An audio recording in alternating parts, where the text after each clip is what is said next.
I never thought I would be the one to make history. I am not a soldier. I am not a hero. I am Ambassador Vethara Keln, a middle-aged diplomat with tired eyes and a career spent shaking hands with species who all believed they were the most important beings in the galaxy. I have attended 34 first contact events.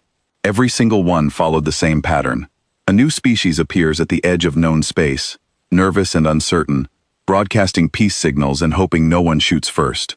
We greet them. We sign agreements. We welcome them into the conclave of 17 worlds. Then we go home and write reports that no one reads.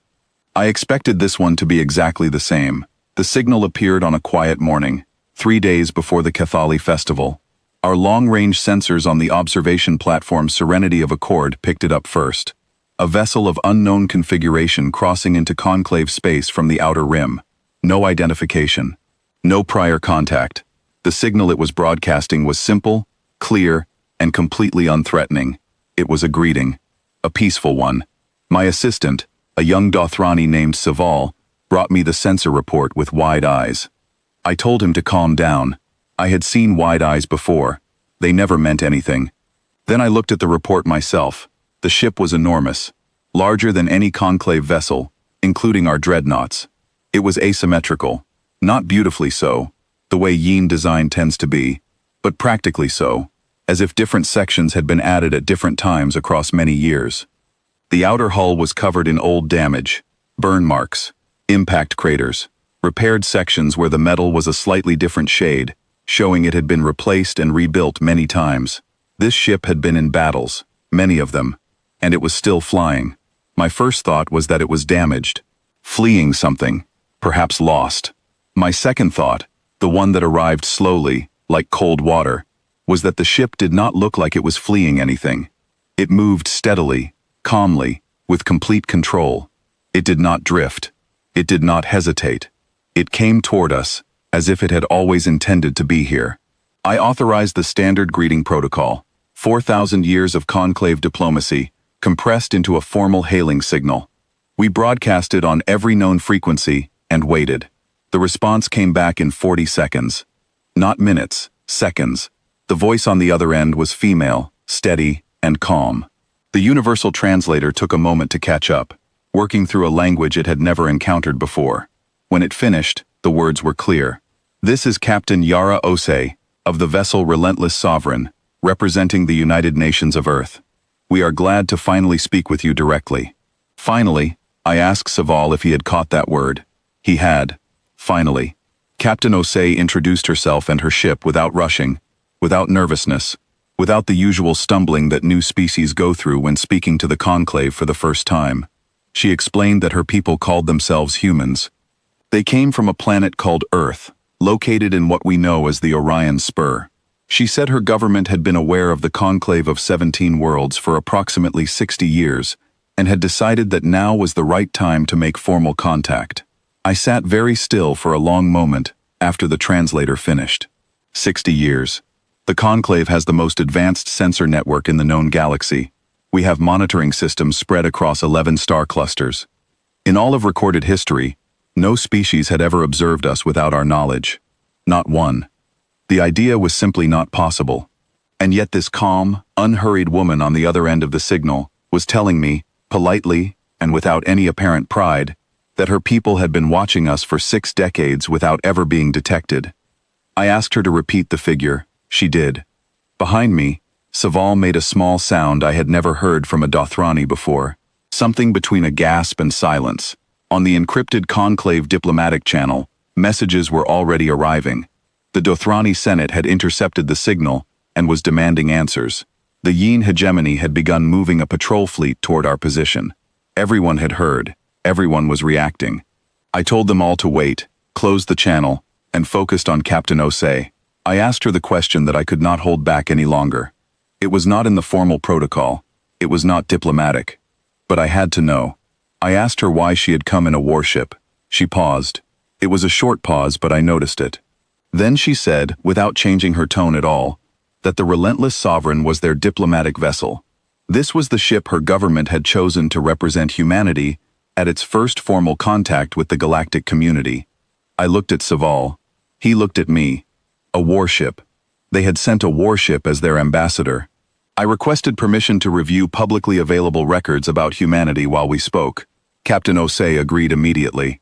She said her government would transmit whatever information we requested. There was nothing to hide. What arrived over the next several hours changed the way I understood everything. Humanity had developed interstellar travel after more than 2 centuries of continuous conflict on and around their home planet. By the time they reached the stars, they had already fought wars of a scale and duration that most conclave species could not imagine. They had not expanded into space in peace. They had expanded in the middle of ongoing struggle, carrying their history with them, and they had survived everything that history threw at them. The relentless sovereign was 83 years old. It had served in 14 major conflicts.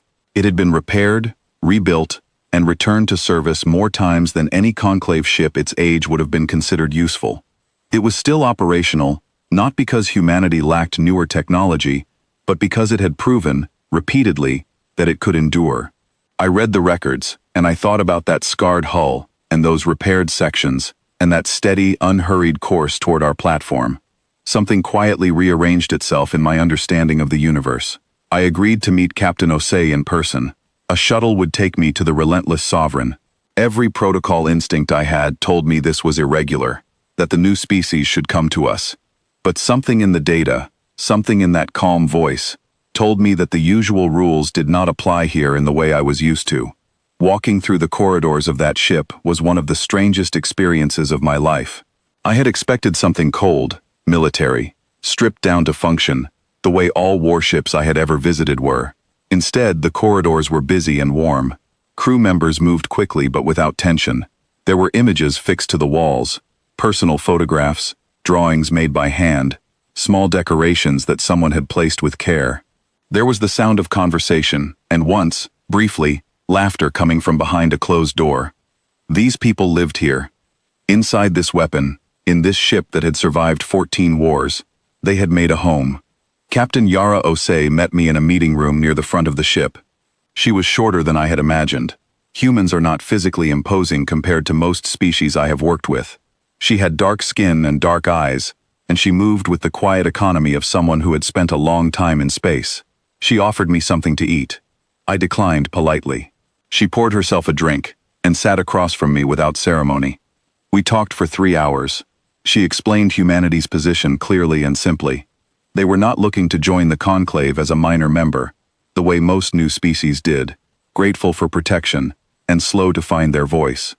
They intended to participate as equals. They expected to be treated accordingly. She said this without arrogance. She said it the way a person states a fact they consider obvious and have no particular need to argue about. I told her that the conclave had processes, membership criteria, evaluation periods that typically lasted years. She nodded. She said humanity was patient. I believed her. Outside, on the encrypted channels, the galaxy was unraveling in slow motion. The Dothrani Senate had sent a formal message, demanding the human vessel be expelled from conclave space. An hour and 50 minutes later, they sent a second message, withdrawing the first, citing unspecified new information. I never found out officially what that information was. I have my guesses. The Yin patrol fleet, which had been advancing toward our position, stopped. Then it turned around. No explanation was given. Later, in a private conversation, a Yin admiral told me that the relentless sovereign had been tracking their fleet continuously from the moment it left port, and that Captain Osei had mentioned this, briefly and without any particular emphasis, during a break in negotiations. Just mentioned it, casually, and then moved on. That night, alone in the guest quarters the crew had prepared for me with careful attention to the needs of my species, I recorded my private log. I do this every night, regardless of where I am. 80 years of diplomatic service, recorded faithfully, every entry. I sat for a long time before I spoke. I told my log that I was afraid, not because humans had threatened anyone. They had not raised a weapon, not even rhetorically. They had been nothing but calm and direct and courteous since the moment they arrived. I was afraid for a reason I had never experienced before in my career. I was afraid because of what their restraint meant. A species that arrives carrying that history, that capability, that ship, and chooses to sit quietly and speak politely and wait, is not being gentle because they have to be. They are being gentle because they have decided to be. And a species that makes that choice, consciously, with full awareness of what they could do instead, is something entirely different from anything the Conclave had ever encountered. Our negotiations lasted 3 days. We drafted the framework for a new kind of agreement, not the Conclave's standard membership protocol, which was designed for younger species who needed guidance, but something new, something written between equals, with equal weight on both sides of the table.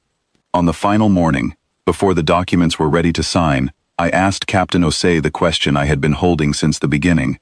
I asked her why now. After 60 years of watching, why had humanity chosen this moment to reveal themselves? She looked at me steadily. Her expression was not unkind. She said, "Because you were finally ready." I have thought about those 4 words every single day since she said them. The implication was enormous, and she delivered it gently, but it was still enormous. Humanity had not hidden from us out of fear. They had waited out of judgment. They had watched this galaxy for 6 decades, and made a decision, at some point, that we had grown enough, settled enough, become stable enough to handle the introduction.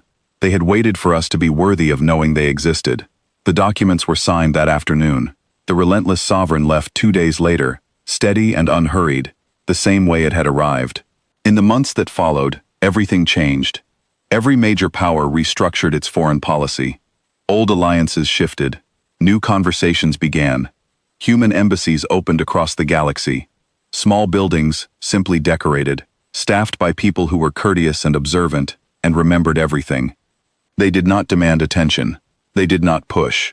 They simply arrived and were present. And that presence was enough to reshape the political map of known space without a single act of force. I retired 6 months after the signing. I had planned to retire before any of this happened. I stayed longer than I intended because I could not bring myself to leave before I understood what I had witnessed. I am not sure I fully understand it even now. I have spent my career believing that first contact is always a beginning. 2 civilizations meet, and something new starts between them. That is what I was trained to believe. That is what 34 previous events had taught me. But this was not a beginning. Not really. Humanity had been present in this galaxy, watching and learning and waiting, long before we knew they existed. What happened on that platform near the Cathali expanse was not the start of a relationship. The relationship had already been going on for 60 years, on their side alone, built from observation and patience, and a very long, very quiet decision about the right moment to say hello. What I witnessed was not a beginning. It was simply the moment they decided we had earned an introduction. I record this final entry in my private log, and I set the recorder down. Outside my window, the lights of the city I grew up in are coming on, one by one, as the sun goes down. Somewhere far away, a ship with a scarred hull is crossing space at a pace only it controls. I hope we continue to be worthy of the patience it took to find us.